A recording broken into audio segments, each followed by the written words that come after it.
Hi guys, welcome to The Goods. I'm Manny. Darren. And we actually do have a lot to talk about. We have not been on the air in a while. Yeah, it actually has been quite some time, but that's the normal in this show. That is very true. Lion King tore me up, man. That's what it was.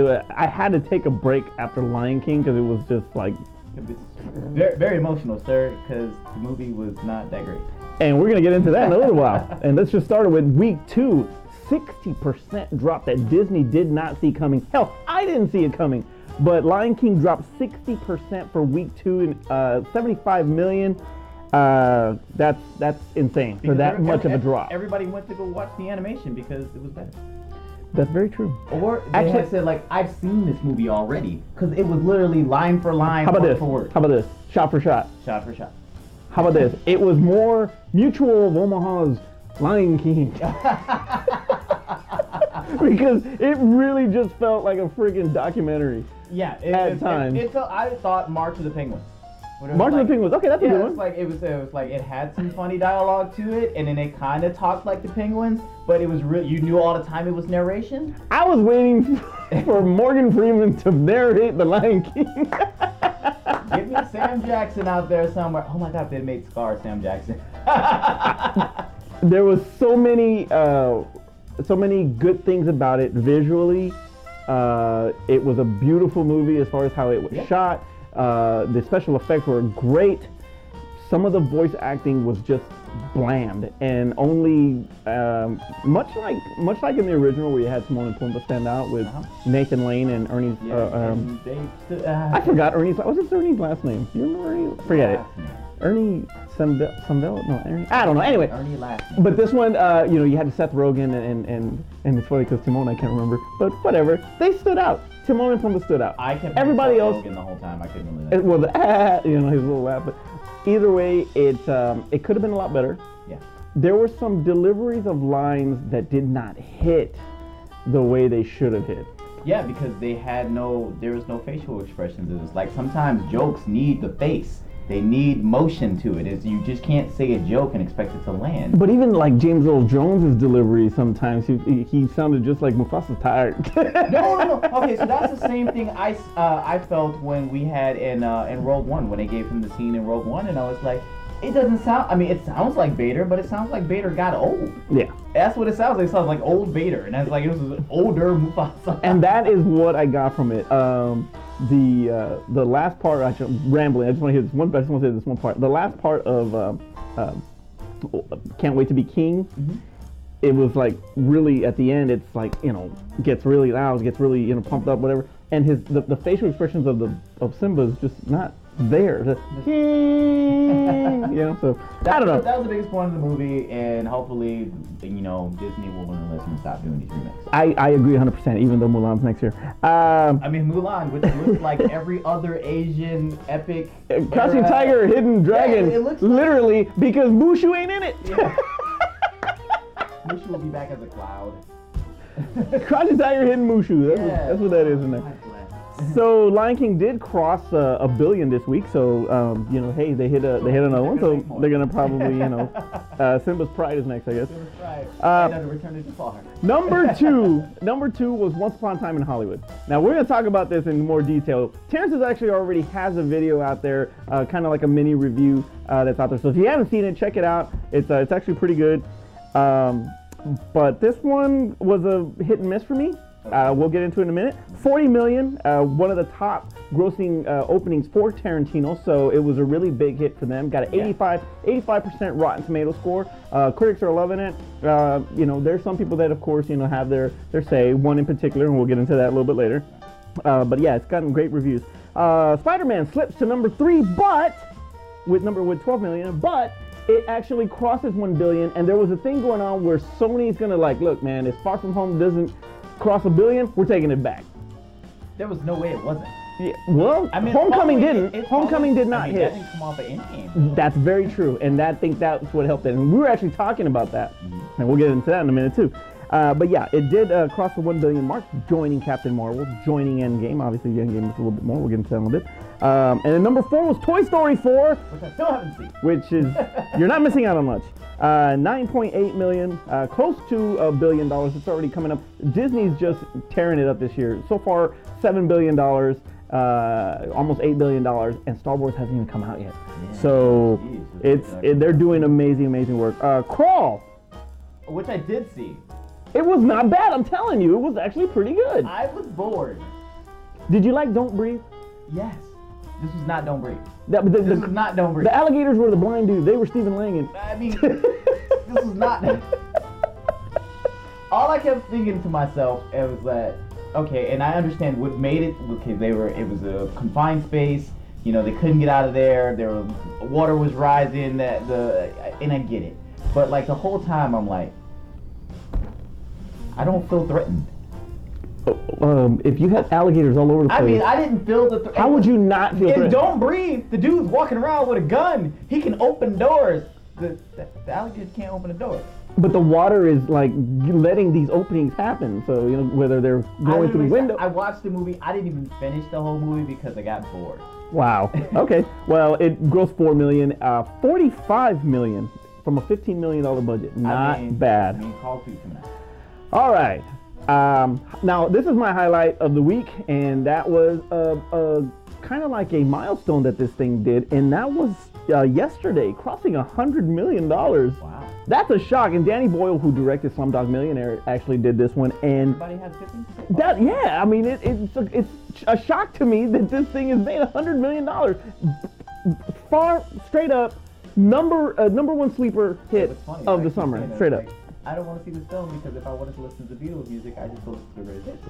Obviously, I'm the wrong person that's wrong about this because this film must be enjoyable that it keeps making money like this. So, you know, kudos to him. And even though we're a little late to the party, I do want to say congratulations to Avatar for losing and Endgame for winning. Did I say that right? Did that finally happen? That did not say that. I mean, I wasn't sure. It was Congratulations to Endgame winning. to Endgame for winning and finally beating Avatar And it after a 10-year run. Fanfare because it took so long for it to go through and a re-release with extra film footage that nobody really cared about. But it did happen, and in the record books, it will be number 1. I don't think the masses realize that it happened, but you know, I think when people look it up, they're gonna be like, "Oh, Endgame did pass." I think the masses were resposable for that. I mean, you have a guy out there that actually seen the movie close to 200 times and actually paid for it. Okay, that's one. And two, and you said it earlier, Spider-Man's release helped it, just like to go back and watch and Captain Marvel. Yeah. So that helped it a lot. But Avatar is finally knocked down to 2. Marvel has 2 in the 2 billion. Yeah. In the top 5 with Infinity War and Endgame. So basically, Infinity War and Infinity War Part 2. Eventually, all top 5 of those are going to end up being Marvel films. I don't think they're going to all be Disney films. I don't think. Yes. Okay. Well, technically they are because Titanic is Fox. Avatar is Fox. Disney owns. Yeah. Dang it, they get credit for that. I didn't think about that till right now. Dang, they do get credit for that. And they own Star Wars: Force Awakens. Disney has the top 5 movies. And everybody was like, it's a good thing that Disney kind of owns the majority of the stuff. I'm starting to think that maybe it's not. Yeah, it's not. But you know what's funny is that I'm there and I'm looking at, and I said it on Twitter, but I'm looking at these movies, like I'm looking at the new release wall at Blockbuster in the 90s. You had Lion King and Aladdin. It was re-releasing all the same stuff we had in the 90s. God. Toy Story. Anyway, all right. My son rocks a high top fade from the 90s. Oh man, yes he does. A little house party thing, action going. I just gotta teach him the kids. Upcoming movies. Right. Tango and Cash reboot, Hobbs and Shaw will be coming out. Now this is the Fast and the Furious spin-off. It's a Fast and the Furious spin-off without Tyrese. He's so upset about that. Made him cry. How's Hobbs and Shaw gonna make Tyrese cry, man? Poor Roman. Anyway. Have you seen like some of the promotion art? They actually put Fast and Furious in the title. Yeah, Fast and the Furious presents Hobbs and Shaw. They just say Hobbs and Shaw. And I know they're trying to make sure that the Fast and Furious audience understands that it is a spinoff, but still, I hate when you have to go such a long title and then subtitle it and so God, it really gets on my nerves. But nobody's really gonna say, "Hey, can I have 2 tickets for Fast and Furious presents Hobbs and Yeah, Shaw?" let's just call it Hobbs and Shaw. They already know. Yes, but as far as the artwork posters, I mean, hell, look, it says Fast and the Furious presents. I mean, who cares? Anyway, This is like when they did Rogue One, a Star Wars story, and I was like, just call it Rogue One, just move on.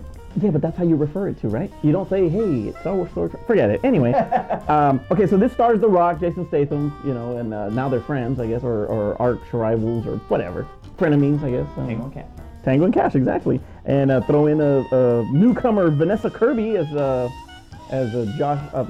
Jason Statham's sister, or Shaw's sister. So you definitely have a Terry Hatcher there. Okay. So blonde Terry Hatcher. She looks amazing in that movie. I really don't even know. I've refused to watch the trailers for this. I have no idea what this movie's about.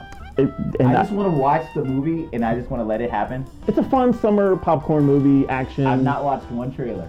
I have no idea what this film's about. Okay, so there are times where you look at Fast and Furious and you're like, man, these guys are taking themselves way too damn seriously. Especially Vin Diesel, to a Are they certain gonna degree. take themselves less serious? Yes, I think that's going to be the difference. I think that they're going to cars and stuff. they're going to and inject a lot more humor into Okay. it, and you know the back and forth between Rock and Just say Statham. they do They're good, you know. They do It's, yeah, I mean, you saw it, you know, prematurely there. Well, premature this, but you saw it in Fate of the Furious in Part 8, right? So you saw it there. So anyway, so Hobbs and Shaw, Tango and Cash. I will go see this film, but I'm gonna go with it blind. Won't know. And Oh man! All right, we got to get into this now. Okay. I saw Once Upon a Time in Hollywood on Saturday. Okay. It was good. I like how it starts that way. It was good. It was See, good. that sounds like you're forcing yourself to say it was good because it's a Tarantino film. Not at all. This is how I felt with Hateful Eight. I want to say Hateful Eight was good, but part of me says I didn't really like it that much. Well, that's how I feel about Death Proof. I like that proof. And I like the Hateful Eight. Sam's good in anything, so I Right. can't really say. But you know, you look at this movie and it's along the lines as far as tone, not really tone, let me take that back, but dialogue-wise, character development-wise, similar to Death Proof. Okay. Like Yeah. what you were saying in your review when you were talking about that slow burn, that slow build. Mm-hmm. That's exactly what you get out of this. But you get a lot more character development in this, and I think way too much. I know that. And to your point, which I have it in my notes here, 30 to 45 minutes taken off, God, like a and lot you'd have of been fine. Some of the commercials out, some of the acting out. I got it. He's the actor at the end of the road. I totally get it.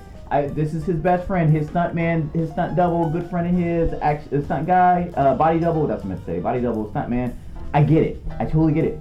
Tarantino beat me over the head for a good 30 to 45 minutes of who they were, and I was like, I got it in the first 15.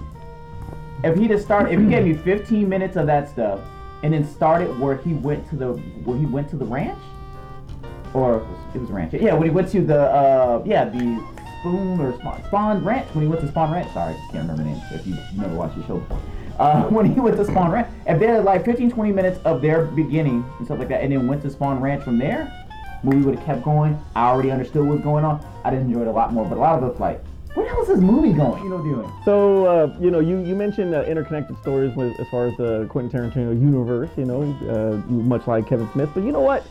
MCU time. All right. We missed the San Diego Comic-Con. Yes. As far as talking about it, we have not been able to get.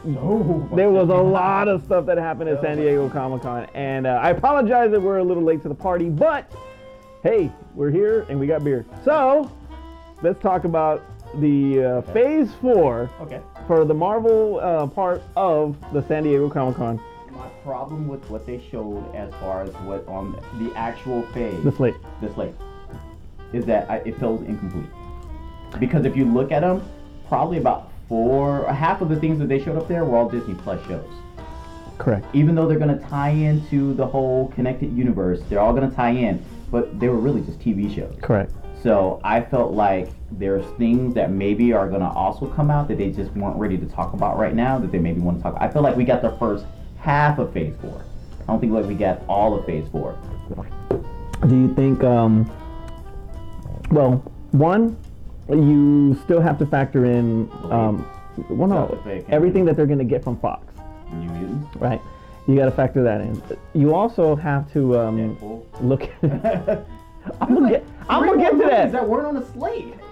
And then you got James Gunn still doing Suicide Squad, and we don't know when Guardians 3 is going to be able to come out. 4 movies that is not on that slate unless they're all coming out in Phase 5. So let's talk about it. All right, we already know that Black Widow was filming. Now, granted, now they've actually talked about it, but for a while they did not confirm that it was Black Widow coming out. Blah blah blah. But it is coming out. That's the first one out of this new phase coming out, which in a lot of ways it's kind of a good thing because normally you get 3 Marvel films a year. And I looked at it, it was like 2 a year. No, it was like March, May, and November. Those are the 3. Every time you get something, it's like that. I'm saying, or maybe even July. On the new slate, I was looking. It was like it was only 2 within a year, but it made it look like it was 3 because they kept sprinkling in the TV shows. Yeah. I'm like, well, I mean, where's my 3rd movie? Yeah, and because it is usually around that time, March. Black Beginning Panther. of the year, mid-year, end of the year. Yeah. Well, or sometimes 4 because sometimes you get like Homecoming in July. So it varies. But you got Black Widow May 1st, 2020. What do you think? It's Taskmaster's the villain. You got David Harbour from Stranger Things coming out now. They still haven't said who's playing Taskmaster. I hope it's good, man. I hope it's good. So are we just talking about the movies individually right now? Well, yeah. We're going by the slate right now. Black Widow, I'm really excited to see. It does kind of lead me to. I think I heard some things being said that this is going to be pre-snap, but like after. Within the 5 years? Yeah. No, not even within the 5 years. It's like before all of that happened. It's going to be before there, but after Civil War. I think somewhere in that time frame they said they were going to do it. So we can talk about the Budapest thing before everybody gets snapped out. Okay. Well, you got that one coming out. You got Eternals. Okay. Which I'm not even a fan of Eternals, so I have no idea. So whatever they give me, I'm gonna just have to accept what it is. I'm not even gonna do backstory on Eternals because it wasn't big enough to make me want to go read it when it first came out. It's not big enough to make me want to go see it now, or make me want to read it now. But it kind of falls in line with how Guardians was taken too. Nobody heard of that. And exactly. I didn't go. Chris Pratt did that one. And I didn't go do any homework on Guardians, and I enjoyed the movie. Now here's what's funny though, because you have Guardians that had an '80s tone to it. You have a talent like Chris Pratt that out off of Parks and Rec, and you got Dave Bautista, you got Zoe Saldana, you got a good cast there. Right. Good names. Eternals has Angelina Jolie, Salma Hayek. It's got a good cast. They don't have people that are young that you feel like can still do action. not necessarily the action. Okay. I'm talking about like the humor of it, and there's going to be a lot of things that I don't. No, I don't think Angelina Jolie can do humor. No. Even if it's dry humor. No. Dry humor. Not even as Lara Croft. Really? Or Lara and her Crofts. Lara Croft. I actually think she could. Where I'm worried is that Salma Hayek. You're worried about Salma Hayek? Really? Yes. Why? Because when she's trying to do comedy, I wasn't that sold on it. Okay. What was it? You got Kumanji. I'm so sorry. Kumanji? Not Jumanji. Oh my God. Jumanji. You know what I'm talking about. All your hate mail. I'm sorry, I don't know his name. Kumail. Oh man. I remember nobody. Hey, look, it's right here. Terrence put it right here. There it is. I'm not putting it. I'm putting our email address there so they get some hate mail. But go ahead, that guy. The gentleman from Stuber. Okay. He's in this. So okay, he's the he probably okay, so there, he's the big and sick. they get to be straight. Yeah. Well, yeah. All right. Anyway. They don't have to do humor. I guess is what I meant to say. I'm curious to see how that one turns out. I have a feeling that one's more or less going to tie into Guardians somehow. Okay. Shang-Chi and the Legend of the Ten Rings. All right. Mandarin's true. We're supposed to get the Mandarin portrayal there. I'm kind of excited about it, but then I'm kind of not excited about it because it's Iron Man's villain. And Iron Man's not there. Now Iron Man's dead, so I'm never ever going to see him versus Iron Man. So I'm a little disappointed about it. Though I do kind of want to see what they do with this film because this is going to be my Iron Fist that I didn't get the first time. Okay, fair enough. I figured they should be able to learn from their Iron Fist mistakes on Netflix and do something really good with this They're gonna Mulan this one up. They're gonna make Iron Fist, dude, they quit all the Marvel shows because they're gonna put them on freaking Disney Plus. Come on. Yeah, I know, but all the mistakes they did by like, hey, let's cast some guy who doesn't know martial arts and to do the worst martial arts ever. No, I don't think they're gonna do that for this one. Just, hey, can we get a choreographer? I don't think they're gonna do that with this one. No, this one they're gonna correct all the mistakes they made in Iron Fist, and so this is gonna be the Iron Fist that I wanted. Okay. Versus Iron Man's villain. Doctor Strange and the Multiverse of Madness, MCU's first horror movie. It's supposed to be New Mutants. I don't know why they're doing this, but May 7th, 2021. So there's a thing in the comics with Doctor Strange where it talks about like how he like has all like villains from space and demons and interdimensional things and blah blah, and they're all scary. So I can see them doing it like this, but it's still PG-13, and I really don't know how they're gonna do this. Yeah. I mean, it doesn't have to be super bloody, think but I'm it's just gonna trying to be. see how, even though they're marketing this as their first horror movie, I'm not sure how much horror is gonna be in this film. Lights Out was PG-13, and that was freaking Lights good. Out because it was built on suspense. So that might be built on suspense. I don't know if Marvel movies want to sit still for that long. Okay, well, we'll see. I mean, it's like, because you have to go, like we talk about slow burn, you have to slow burn it, you know, like to build up that type of suspense and be able to sell it without gore and over-the-top violence. Even though Marvel gets away with over-the-top violence all the time, it still gets PG-13 rating. But when you're dealing with Doctor Strange and the supernatural, you do have that part of it that can be suspenseful in its own right. So I think that... I'm worried that they made CGI it too much and then it doesn't come off as being scary. I don't know, we'll see. Thor: Love and Thunder. I can't wait for this movie to come out. Why? I can't wait for this movie to come out, and I made a joke on Twitter. Why? Because I've now been like officially 100% sold on Chris Hemsworth as Thor, and everything he does when he plays Thor is amazing. It has taken you 8 years. Yes. To buy Chris Hemsworth as Thor. Yep. What is wrong with you? The second movie, I was like, okay, I can get on board. Third movie, I was like, you know what? He's my Hugh Jackman. He's like, I can't see anybody else playing this role. Hold on, wait a minute. Wait. You didn't get that from Avengers and Ultron? Nah. Are you serious? They could have replaced him. You are They could have freaking. replaced him at the time. It took Ragnarok to make me say, all right, Thor, you got it. They're gonna Terrence Howard, Don Cheadle that shit. You would have been alright with it. You're crazy. You know what? Put Loki in a row. No. No. But that and the fact that they're bringing back Natalie Portman. Natalie Portman is female Thor. I mean, I am so curious about that one. Okay, so in the comics, like she has cancer and then she gets the power because Nick Fury says something to Thor. He says about like one of the gods being this god killer guy. I forget his name, but it makes Thor question his what he believed, and that made him not worthy. So, and then at the time it chose Jane Foster. She had cancer. There's this whole weird thing. And it was like every time she turned into Thor, it took everything out of her. It rid all the poisons from her body, which included the chemotherapy. So then when she would turn back, she had to start all the way over with cancer. So wow. Still slowly dying. Wow. Because anything that they did to help heal her and get rid of the cancer, when she turned into Thor, out. Just stay Thor. Yeah, just stay Thor. That's what I said. But so it's a cool thing, and it'd be cool because to see Natalie Portman come back, because now she feels like her character has a point. I thought maybe they may go a different way when they had Valkyrie and when they had what's her name? Lady Sif. I thought maybe they may do something like that, but you know they actually made it back to the comic books and decided to do this. So let's see how it unfolds. And Natalie Portman, way to stand your guns there and make Marvel give you something of worth. Speaking of Valkyrie, she is. How's she gonna accept him back when he's gonna have that big beer gut? That's true. You better put some abs on that shit. Yeah, that was my joke on Twitter. He gets shot down because she doesn't like big guys. Valkyrie is officially the first gay superhero in the MCU, and Lady Sif is potentially her queen. What do you think? They still haven't explained where Lady Sif has been this whole damn time. So it's like, where has she been? So I'm fine with it because I don't think that their characters are big enough to really make a point, and I felt like Marvel or Disney was saying like, hey, there's a demographic we're not covering, and we need to have everybody's money. So it's like, we got the blacks, we got the Asians, it's like, we're getting everybody here. Like, we haven't gotten the gays. Get a gay superhero in here. What about the Latinos? Oh, it's Michael Pena. Just Michael there. Pena. Michael Pena. You know, he kind of gets credit for that. And Ant-Man. Go ahead. Yeah, don't do a mashup when they bring in Miles Morales. When they bring in Miles Morales, he's Puerto Rican. It works. It counts. Yeah. All right. So Mahershala Ali as Blade. That's the one we need to talk about. Now let's talk about this one. All right.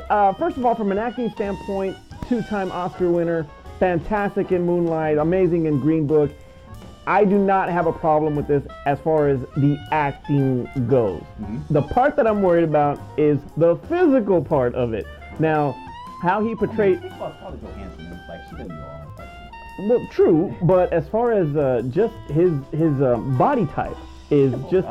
Well, I hope so. I really do, because I just don't. That's what I bulked up for Blade. That's what Wesley. What? Wesley was freaking built for Nino Brown. He was that big. He wasn't Blade built for Nino Brown. Look back at He was Simon Phoenix built. What was the one where was it Jungle Fever? Was he in Jungle Fever? Okay, yeah. He was thin in that movie. Okay. Yeah. He bulked up for Blade. Mahershala Ali can bulk up for Blade. Well, it was funny. I didn't like it at first. I was like, my heart hurt. Okay. Well, first of all, another thing is Wesley Snipes. Already a damn good actor. Yes. He had already worked with freaking Sylvester Stallone. He worked with freaking Spike Lee. He worked with Sam Jackson. He had some good acting chops by the time he got to Blade. But he was also a freaking martial artist. And he sold it a hell of a lot better because because we didn't have to cut away. We didn't have to do these weird angles. Passenger Blade 57. He was freaking the part. Mahershala Ali has not proven himself to me as an action star. You know what this feels like? When they the chick who plays Starlight. I would know her name. Olivia Munn. And she was like, I'm gonna learn. She had all these little Twitter videos and Instagram videos of her showing working the katana and stuff like that, and learning how to do kicks. And I was like, we barely saw any of that shit in the movie. And I was like, because probably wasn't that good to have such a short period of time to learn it. But maybe we don't know. Maybe Mahershala Ali's like Taekwondo master. Maybe that dude's been behind the scenes doing stuff and he just ain't shown it yet. He ain't had his Passenger 57 yet. You're right. He was Cottonmouth. And he played a gay dude in freaking Moonlight. I mean, he ain't got a chance to show his Passenger 58 gonna come out. Sorry, Mahershala Ali, and then that's when we're gonna see his martial arts skills. Right before Blade. He gives him solid performances, like I said, in Moonlight. And I just don't see, and I haven't seen, not even as Cottonmouth. Because his character wasn't supposed to. So, I can see him as a look, but I'm talking about actually performing the stunts, doing the martial arts. I don't, it's gonna get the same stunt person that does all of ScarJo's stunts that makes her look like she's doing that. They're gonna get Cliff Booth from. We're gonna get Cliff Booth. They're gonna get Cliff Booth. They're gonna blackface him. Anyway. But no, it's like, look, I'm sorry, it's not gonna be Wesley Snipes. It's not gonna be that type of action film anymore. It's gonna be a lot of quick cuts. The same thing they do with Scarlett Johansson. I keep saying it because it's a real thing. They're gonna Paul Greengrass that shit like Born Identity. They're gonna, yeah, exactly. There's gonna be cuts here, shaking camera there, falling around, too zoomed in. They do that with Scarlett Johansson all the time. It's because they have a body double. They have a stunt double for her, and they're gonna do the same thing for him. It's gonna make it suck a little bit because you're like, Wesley did all of his stuff. He did all his stuff, and this is gonna be like, that's definitely a stunt guy. Well, a lot of class on both actors' part because everybody was kind of like sad that, just like you, your heart hurt. Sad that Wesley's not going to come back for it, even though there were some talks about him coming back. But you know, based off reputation, based off trying to go and start fresh, you know, that's the road that they went. And I don't have a problem with the choice. I really don't. I'm just worried about the physical part. Now, that being said, everybody does and willing to compromise and bring Wesley back. Let Wesley be Wesley. They have to. They have to. After we got J.K. Simmons back, after we got him back, they better bring Wesley back. They gotta bring Wesley back as Whistler. Don't bring him back for some lame ass cameo. Yeah. You bring him back as Whistler, and then that will appease everybody. Yeah. That will appease everybody who was like, "Hey, I was a vampire before." Some weird, goofy crap Marvel can do, change the story. But bring him back as that, and then we'll all be happy, and we'll just move on with Mahershala Ali. And then what they'll end up doing is they'll give Wesley an actual fight scene. And yeah. And then we're like, oh! So a good friend out there, Aaron, actually brought up a picture of Aaron. You're right. It's like a guy named Matt. We don't have a picture of a guy named Matt. But she mentioned Gallow Walkers. Okay. There's a movie with Wesley Snipes called Gallow Walkers. Mm-hmm. And Old West one. The look that he has in Gallow Walkers would be perfect for Whistler. Okay. As far as long hair but dreads. Yeah. You know, the long hair, dreads, the hat, everything. I mean, that would be perfect. And I think being so close to Christopher Topperson for those first two movies, I mean, I'm pretty sure he picked up some pointers on how to play Whistler. You know, so yeah, I think that's a perfect choice. Just don't Blade 3 this one, Wesley. Don't God, blame please. Trinity this one. Did you know? I didn't realize I don't really blame him for that. I blame the director for that. Just them not getting along. And the dog reapers, that's just stupid. I mean, that's fine, but he was kind of a like ultra diva on set. Did you know that? And I didn't know this, and I watched this film once or twice, because no more than twice. That when he was laying on the slab when he was unconscious and he woke up, they CGI'd his eyes open because he refused to open his eyes because he was having a feud with the director on set about that. So in his scene he just refused. He just laid there with his eyes closed. They CGI'd his eyes open. I saw that somewhere and I went and looked and they totally CGI'd his eyes open because he was being a dick. That's awful. Damn it, Wesley! So please, Wesley, if they bring you back, please don't do that. White Man Can't Jump Part 2. Let's go. Oh, where's a remake? I want them to be King and Duck. Yeah. This time. That'd be awesome. How did we get here from Marvel? I don't know. Disney presents White Man Can't Jump. On Disney Plus. Coming to the Disney Plus. Potential Deadpool in Phase 5.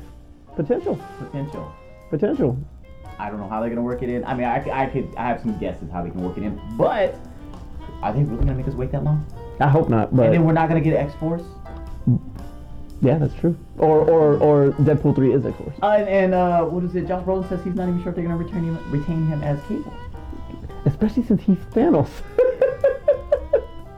I don't know. All right, so let's get into this. Hey, Mahershala Ali is Cotton now. That's right. Doesn't matter. Okay, so for the TV shows for the Disney and Plus, both of them are dead, by the way. you got the What If Yes. for the animation, I'm really interested in that. alternative realities, and timelines. Based on the comic books, it's like, what if this happened? What if that happened? So yeah, it's really cool in the comic books. It'd be really cool as animation. And now that we're into the quantum realms and the timelines, it fits perfectly after Endgame. If you saw the logo, did you ever see the zoom-in pic of the What If logo? Mm-mm. In the corner, they have the Marvel Zombies, which is a really kind of nice. crazy thing where like they go to in another universe, all the superheroes are Zombies. Yeah, I've seen those. Yeah. Marvel Knights. What if they had the Marvel Knights in there too? Hawkeye. Okay. Training the new Hawkeye. The new Hawkeye, yeah. Which is not going to be his daughter. It's going to be another woman, which is mentioned in Bishop. Okay. I didn't follow the Hawkeye comic, so I know that there was another person that he does train. So it's cool to see him do that because we got to see a tease of it. And but after that, or outside of that, you know, his how things played out for him after Endgame and after all of the things that he did as Ronin. Right. So all of that is going to be, you know, they're going to look at that too and see how it affected Cliff Barton. Yeah, because that's maybe why he gives up the mantle. He was like, look, I'm no longer Hawkeye. And he was like, I've done too much stuff to be Hawkeye now. Yeah. And then the guilt of Black Widow. Okay, Loki, new timeline because Loki has a Tesseract, and so there's a new timeline with this. What does he do with it after escaping S.H.I.E.L.D.? Who knows? I mean, is I set him up to be like a villain again? I mean, obviously this is before he's had his transition and his whole story arc back to being, you know, yeah, because this is 2012 Loki. So you're right. So I mean, they did this whole thing. It was like he's being controlled by the Mind Stone, and that's what forced his action. So is this just mischief, or is it like he's a villain? I would probably say that he is a villain because he is not. You know, he doesn't even find out a lot of the Dark World, the events in Dark World, the stuff that he finds out in Dark World. None of that happens yet. Yeah, where's this movie? So I have no clue. Based in early 2000s? No, it would have to be 2012, 2013. Yeah. So I mean, we'll see. Hiddleston's back, so I'm good. I'm good. Yeah, I'm fine, but they gotta explain more about this since this whole Tesseract thing. WandaVision. I mean, in theory, it's gonna be boring. The return of Vision without the Mind Stone. Even though they did say that this was actually going to show us the Scarlet Witch, and she won't just be Wanda Maximoff. This will actually be the Scarlet Witch, so they're going to probably do more hex powers, probably do more of her reality bending thing. And her things, or I don't know if they go that far. Yeah, she has her hat thing, her hat, yeah. But she also wore like a crown or whatever. She also wore a swimsuit with leggings too. They're going to put her in that in the boots. If it's Elizabeth Olsen? I would like it, but it's not gonna do it. So, but are we gonna get more along the where she projects her own family with Vision? Are we gonna see that? Are we gonna get like House of M? Didn't they have to do the mutant? Is Aaron Taylor Johnson going to be back? I would like it, but he's still dead, and they didn't snap him back. That's very true. All right. The events of WandaVision lead to Doctor Strange 2, so we'll see how that goes. Okay, and finally, Falcon and the Winter Soldier, which today my son called Falcon Fly Guy. Fly Guy. But there's only one Fly Guy. Fly Guy. And that's Antonio Vargas. And I'm going to get you, sucker. Only one Fly Guy. Anyway. So Falcon, Winter Soldier, where basically the world and their acceptance of Sam as Captain America, that's going to play a part in it. What do you think? I also heard too that they would take ships as being Captain America.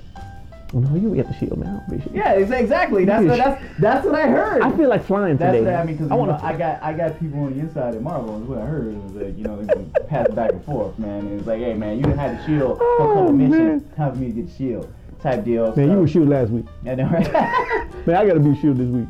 So if they pass it back and forth, at least that kind of satisfies both sides of the camp. Some people wanted Sam to be Captain America. Some people wanted Bucky to be Captain America. So if they can take turns, it's like, hey, yeah, hold on to that shield, man. Every scratching the shield is scratching it. That's right. Eddie Murphy at his best. Speaking of Eddie Murphy, I have not seen Eddie Murphy do stand-up. Nobody has, obviously, since Raw. Okay.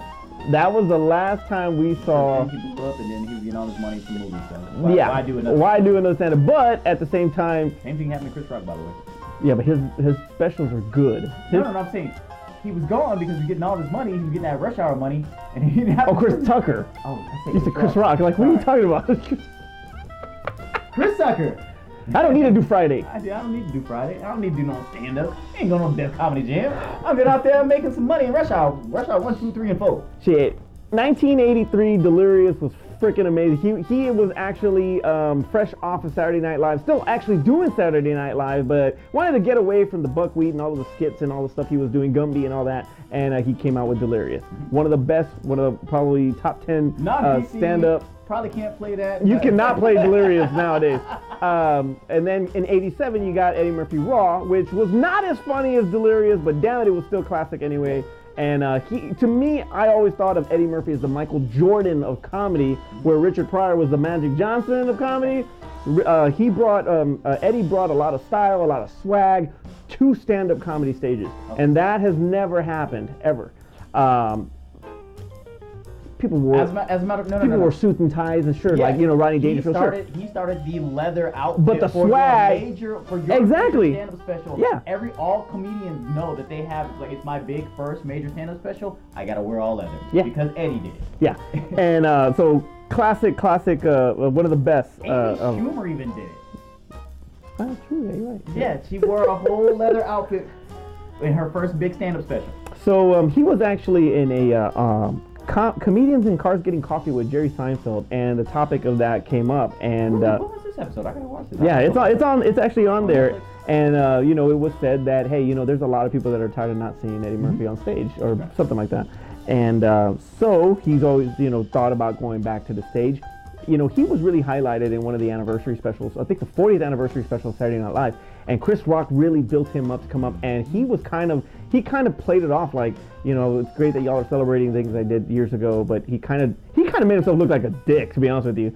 And it was really awkward to see. But I guess my applause. I'm leaving. Yeah, basically. And so hearing him kind of humbling himself a little bit and deciding to go back on stage. Honestly, I mean, I wouldn't be surprised if Charlie Murphy's passing had anything to do with it. But yeah, so he even said that the late Don Rickles pushed him to go back on stage. So he must have listened, because there are negotiation talks of $70 million with Netflix to have some stand-up comedy specials with Eddie Murphy. What do you think? Okay, so when I first heard that, $70 million, jeez, that's a movie budget. But I also heard too that Chris Rock got like, 40. Yeah, or 40 for 2.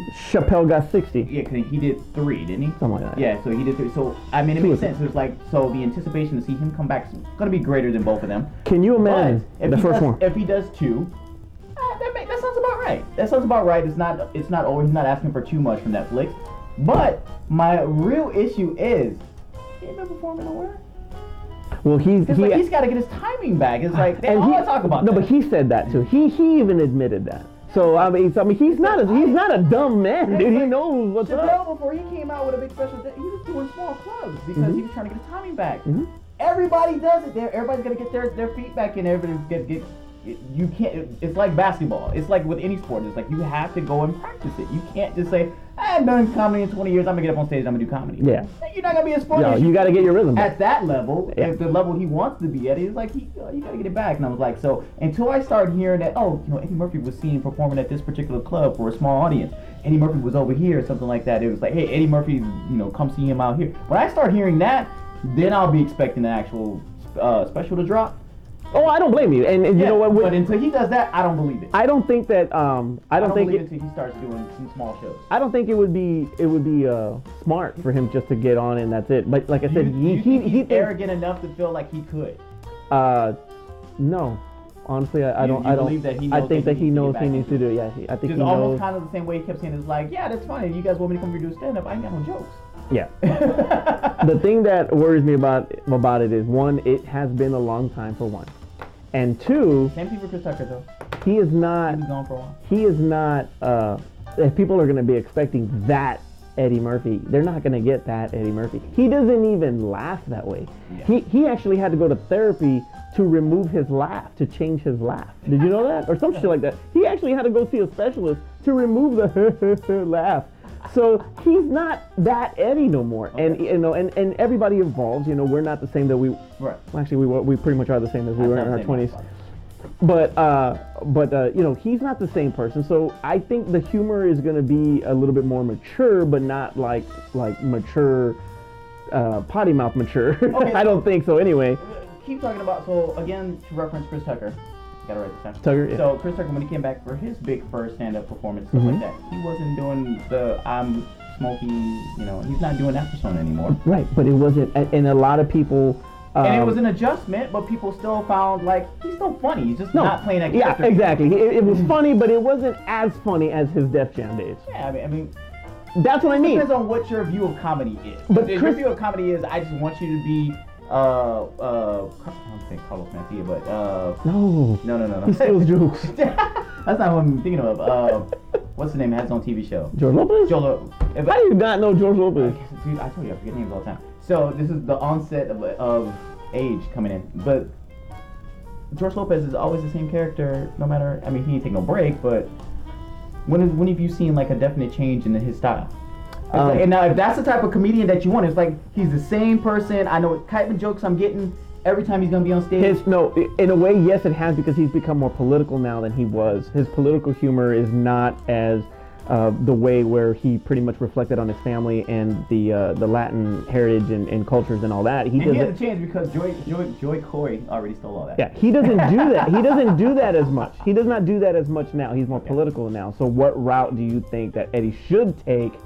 No, I mean the first stand-up special has got to deal with all the huge gap. I mean the marriage breakups and stuff like that, and what he's been 10 doing. kids, his bad movies. I mean, it's got to deal with a lot of that stuff. That's what's going to be his first special, and if he doesn't address that, I'm going to be really disappointed that he didn't fill me in about what the hell is going on, Eddie. Well, Eddie, Pluto Nash it. Yeah, exactly. What's wrong with you?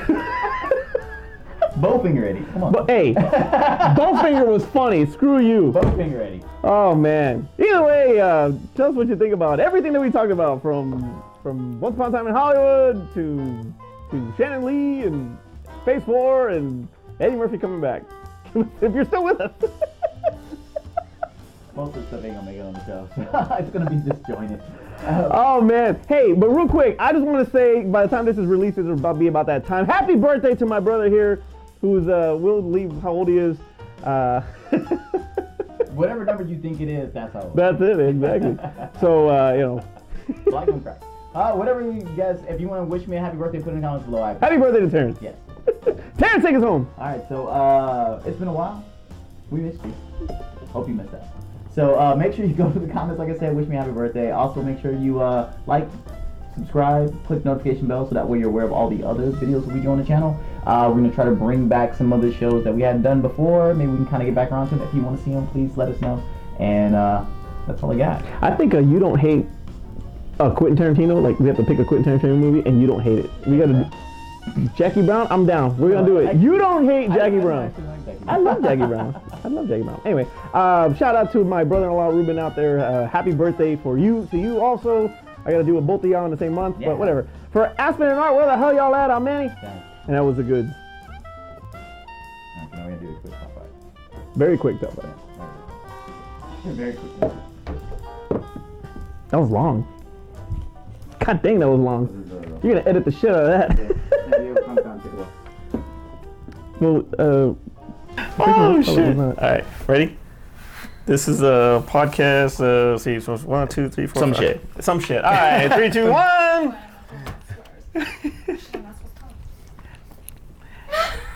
You wouldn't be the first. 3, 2, 1. Hurry up, drink. Oh no, drink 2. Sorry, I forgot about that. 3, 2.